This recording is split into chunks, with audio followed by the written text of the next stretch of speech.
Hi there. A couple of weeks ago, I put out a post asking you guys to send in your questions, or the number one question you had about pain that you wish someone would answer. So thank you all for submitting your questions, and it's not too late if you guys want to submit more. Feel free to email me or send it to me by Facebook. So I answered many of those questions in my interview with Rhonda Massad from the West Island blog, which has not yet been posted, but should be posted this week or next. But we ran out of time, so I wanted to answer the other questions that we didn't get to on an individual basis. So this one is from Wendy. Thank you, Wendy, for submitting your question. And it's a very good one. The question is, how to work around pain during PT exercises? Breath becomes a distant memory. So this is a really common issue, so I'm glad you're bringing it to the forefront, Wendy. So I'm going to answer this in a couple of ways because there's a few layers to this one. When we're in pain, being in pain takes a lot of our brain's attention. When we experience pain, as far as we know right now, 200 to 400 areas in the brain light up, get activated, turn on. So that's a lot of resources that are being called upon just to be paying attention to the pain. So then it becomes difficult to divide our attention and do anything else but focus on the pain. And that's a big reason why a lot of people who are living in pain talk about brain fog. They find it difficult to pay attention and focus when they're speaking to someone or when they're taking information in. They find their memory is not as good, their recall is not as good, and all of this is because being in pain demands a lot of our brain's attention. The good news is that learning how to divide our attention is a skill that can be mastered just like any other skill.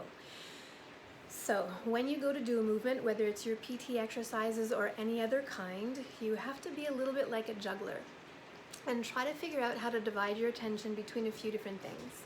So number one, if you've heard me talk about pain before, you know that I always say you want to make pain your ally, not your enemy. Pain is your own body trying to have a conversation with you. So the number one thing when you go to start movement, if your body's giving you a signal, especially if it's a signal of pain, stop for a moment and try to figure out, well, what's my body trying to tell me? It's trying to tell me something.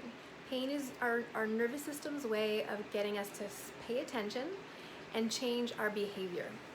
So try to figure out what is it that your system wants you to change.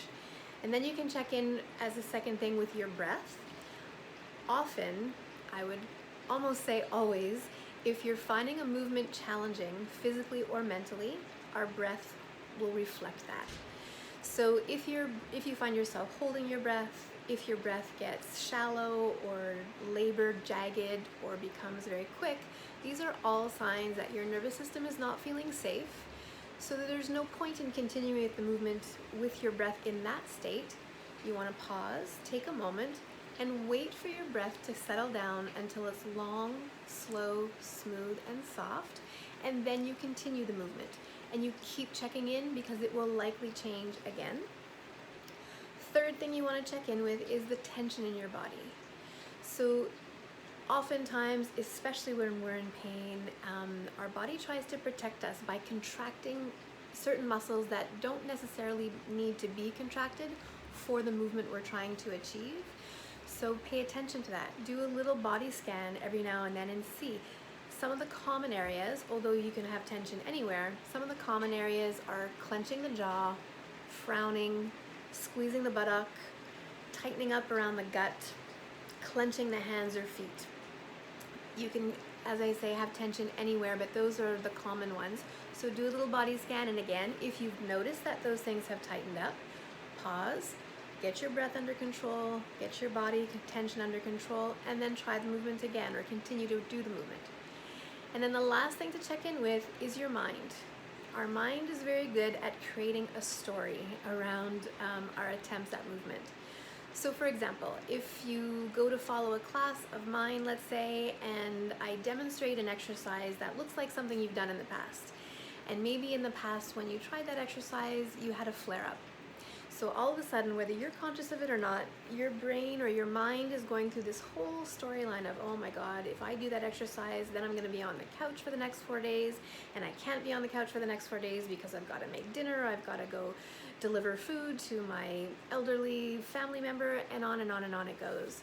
So first step is to be aware that those conversations in the mind are perhaps happening, and then do what you can to reassure your system, okay, look, yes, we've tried this movement in the past, but today could be different. Every single time you approach movement, think of it as doing it with a fresh slate. We have cells in our body. First of all, we're made up of cells. We are made up of trillions of cells. That is how we come to be these people that you see when you look in the mirror. And we have cells constantly dying off and new ones regenerating all the time. So you can think of or imagine that every time you approach movement again, you're not the same body that you were the last time you did it. You're coming in with a fresh slate, a whole new soil, if you will. And so that's good news because you might have a different outcome this time. So reassure your system. So let me just go back to what you want to check in with. So when you're trying movement, you want to divide your attention between listening to what your body's trying to tell you, check in with your breath, regulate it before you continue, check in with your body tension, soften it before you continue, and check in with your mind, reassure your system if it's trying to make up a story for you.